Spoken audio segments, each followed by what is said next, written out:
সিদ্ধান্তহীনতা কিভাবে কাটাবো সেটি নিয়ে কথা বলবো। অনেকে আমরা সিদ্ধান্ত নিতে পারি না, সিদ্ধান্ত নিতে ভয় পাই, দেরি করি, সিদ্ধান্তহীনতায় ভুগি। এটি কিভাবে কাটাবো? ৫টি টিপস দিব, খেয়াল করার চেষ্টা করবেন।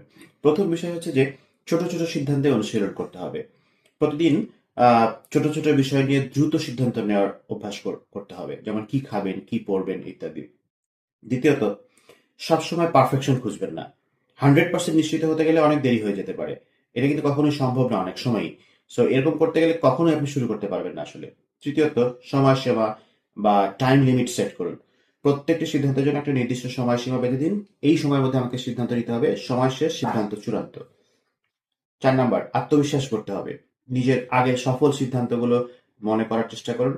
আপনি আগেও পারতেন, এবারও পারবেন। এই বিশ্বাসে অটল থাকুন। এবং সবশেষে ভয়ের পিছনে যুক্তি খুঁজেন। আপনি ভয় পাচ্ছেন কেন? ব্যর্থতা নাকি লজ্জা? একবার চিন্তা করে দেখুন তো যে এই ভয়টা কি আসলে যৌক্তিক না অযৌক্তিক? যেগুলো অযৌক্তিক সেগুলোকে উড়িয়ে দিবেন। যেগুলো অনুমান নির্ভর সেগুলোকে উড়িয়ে দিবেন। যুক্তির পেছনে খুঁজবেন বা ছুটবেন।